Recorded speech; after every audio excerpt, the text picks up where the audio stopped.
Okay, everybody, how's it going? Um, I'm going to talk a little bit about culture today. This will not take too long. As you can see, this slideshow, or you can see from your notes, the slideshow is very short. But I hit on some of it, I think, just the other day or yesterday, maybe. But if you're looking at the textbook definition of culture, and of course, culture really informs our socialization, like who we become as people and how we fit into society. But culture is the knowledge, language, values, customs, and physical objects that are passed down from generation to generation among members of a group. So essentially, it's how we live, it's what we value, it's how we communicate. All of these things are extremely important and shapes us to become who we eventually become. And we're going to look at a couple of things here. Like I think I showed you this slide just yesterday. This is, the United States. This is what I kind of put together as to represent American culture. And you guys some of you made a list of things that you thought represent American culture or things that are part of American culture. But when I think of American culture, I think fast food. McDonald's is at every single exit pretty much. Starbucks is at every single exit pretty much. The Statue of Liberty, a very historically relevant symbol, kind of symbolizes. That was the very first thing that immigrants would see when they arrived to the United States. In New York City would be the Statue of Liberty. So the Statue of Liberty always sort of represents diversity and accepting different cultures, and all those cultures kind of coming together to become American culture. Or, as American culture, are they just separate cultures that all kind of live in the same space? As a nation of immigrants, that's a big question to answer. No question about it. You get the American flag. In this day and age, you've got streaming services like Netflix being one of many streaming services. And Netflix completely has changed. Netflix, I think, was the very first one, but streaming has completely changed how we consume entertainment to the point where we're seeing movie theaters kind of die out. And you've got big movie studios releasing movies on streaming services, streaming platforms, and in theaters at the same time. Sometimes movies don't even go to theaters anymore. So the question is, as part of a changing culture, as part of our society changing and new technology, are movie theaters going to be around in 10 years? I don't know. Sadly, gun culture is a huge part of American culture. We have the Second Amendment, the right to bear arms, which, for better or worse, absolutely exists. And I think most people believe the right to bear arms is a good thing. We have the right to defend ourselves, but the fact of the matter is we have more gun violence in the United States by far when compared to countries that are somewhat like us culturally. And then, of course, we've talked a lot about phones and technology and the internet and computer. And, as opposed to when I was a kid, which isn't that interesting, technology has made society completely different. So, like I said, these are things that sort of I came up with on my own when I thought about American culture. If you look at Ben Davis High School, Culture and Society, that's the next slide. It says, and we talked about this yesterday, society is a group of people who lived in a defined territory and participate in a common culture. So where you have a group of people all together, that is society. And a way of life, the way of life that society practices, that group of people practice, that would be society. And so you can determine whether or not Ben Davis has a distinct culture. I think we obviously all occupy the same building. We all have, most of us, I believe, live in Wayne Township. Does Ben Davis High School, does the West Side, does Wayne Township have its own distinct separate culture? So there's that. That's a question. I do believe that we do. We've got all kinds of, we've got these aspects. We've got, where are they? We've got, hang on. I'm looking for the definition. Here we go. We've got knowledge, We've got our history. History is also a huge part of culture. We've got language. values, customs, physical objects, symbols. I mean, all of these things exist within Ben Davis High School. So, anyway, we can get into more detail about that if you want. But you guys are going to watch a video called The Lost Boys here in a second. The Lost Boys deals with a group of teenagers from Sudan, which is a country in Africa. I believe they're from Sudan. And they come to the United States, and they experience a significant culture shock when they encounter American culture. But nonetheless, these are the 5 components of culture. That would be technology, symbols, language, values, and norms. And I'm just going to kind of jet through these. Obviously, technology, innovations that make life more convenient for everybody. So we're talking about cars, we're talking about phones, we're talking about computers, we're talking about washing machines, dryers, any sort of thing, vacuum cleaners.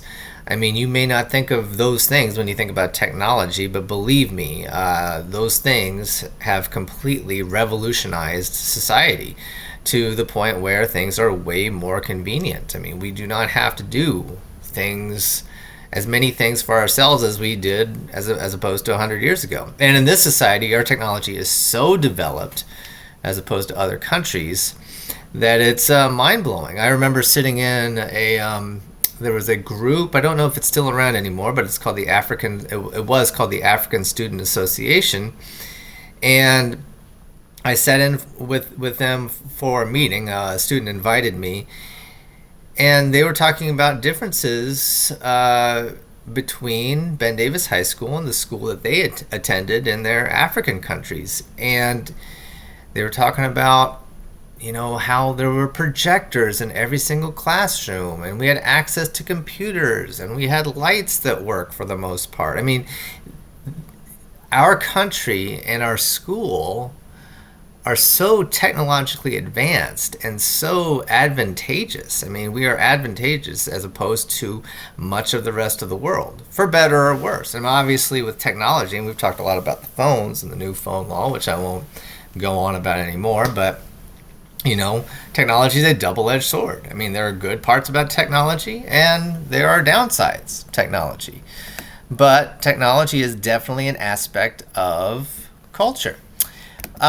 Symbols. Okay, so symbols could include objects, images, sounds, statues, buildings, art, music, etc. Some, like for example, the Statue of Liberty is an example of a symbol that we value in the United States. There are some symbols that are extraordinarily controversial, and they bring to mind, and there are obviously, if you pay attention to the news, you will see culture wars over certain symbols. For example, in the South, right now, we're kind of deciding what we value as in our history. For a long time, for example, there were a lot of forts and a lot of buildings and a lot of statues that honored people who fought on behalf of the Confederacy. And those of you who may not be familiar with American history, the Confederacy was the side in the Civil War that was fighting to preserve slavery.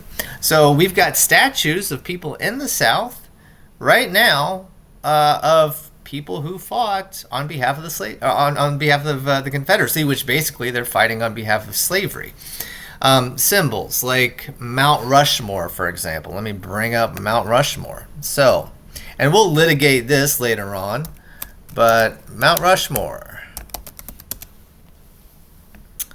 And this is another thing that we have to decide. I mean, how do we see history? How do we see these people that we've honored for generations and generations, even though we're starting to kind of reevaluate these people in history? Looking at Mount Rushmore, we've got, well, I don't know if you can see this too well. Let me bring it all the way up. But you've got, this is George Washington. We've got Thomas Jefferson. We've got Teddy Roosevelt. We've got Abraham Lincoln. For example, George Washington, Thomas Jefferson were slave owners. They owned slaves. They had large plantations. Their entire plantation, the survival of it, depended on slave labor. Should these people be on a massive statue, massive monument that we've we valued for generations and generations. Teddy Roosevelt and Abraham Lincoln were not slave owners. However, both held pretty significant racist attitudes if you kind of look at the history. Now, were they a product of their times? Can we judge them by 21st century standards? I mean, things were much different in the 19th century, the early 20th century when Teddy Roosevelt lived and Abraham Lincoln lived in the 1860s. And of course, Lincoln did, he was very instrumental in bringing an end to slavery and fighting on the right side of the Civil War. However, some people don't know this. I don't think it's overtly taught in the history books, but Lincoln, his plan to get rid of slavery was to take all the slaves and all people who were black in the United States and get rid of them and ship them to Africa. I mean, yes, he was against slavery, but he was a segregationist. He did not believe that whites and blacks could live together, which is fascinating. Now, what do we do with that? And that's kind of, how that's one part of us wrestling with our culture. What do we value? Do we value Abraham Lincoln as a person, as a leader? Even though those racist attitudes persist, a lot of people say that I think it's pretty well known that he saved the United States during the Civil War. So again, I mean, people are extraordinarily complicated. What do we value? How should we see Lincoln in history? All part of culture, all part of what we value, all part of what symbols we value. A lot of people, fight over certain symbols, such as this, the Confederate flag. All right, so the Confederate flag was the symbol of the Confederacy. Basically, the way I see it, it's a symbol of a society that wanted to keep and own slaves. However, there are people, I see it all over Indiana, people still fly the Confederate flag. You go to the South, you especially see it. Even over some state houses and some state governments, you see the Confederate flag. Isn't an appropriate symbol. I personally don't think that it is. But other people say that, have different opinions than me. They believe that it's just simply a symbol of the South, celebrating Southern heritage. But you got to think about this. This flag only exists because a handful of states decided to break away from the Union, the United States, because they wanted to own slaves. So to me, I don't think you can separate that from that particular history. But that's just me. Actually, I'm right on that. But anyway, back to... symbols can be very, very powerful. I guess that's my overall point. So, like it says, what symbols are significant in America? I could go on and on about that. What is language in America? So obviously, the predominant language in the United States is English. There are plenty, in this building alone, there are many, many, many people who speak many, many different languages. But we're not only talking about the language that we speak, the type of language that we speak. We're also talking about the types of words that are appropriate. What about profanity? Is profanity appropriate? In what settings is profanity appropriate? We're also talking about gestures. How do we communicate? What's appropriate? What are appropriate gestures? What are inappropriate gestures? What does this mean? Thumbs up. In some cultures it means one thing, in other cultures it means something completely different. What does the middle finger mean? When is it appropriate to use profanity? Racial slurs like the N-word. Is that ever appropriate for anybody of any race to use? That debate still exists. Some people say that nobody should use that word ever. Other people say that black people have reclaimed that word and they're able to use it in their own way. Again, language, and this kind of, the N-word also is a symbol. So culture, is comprised of many different things that overlap. We've also got American values. Values are things, obviously, in society that we think are important, things that we put emphasis on. And I've got a whole kind of slideshow about, American values that is going to come a little bit later.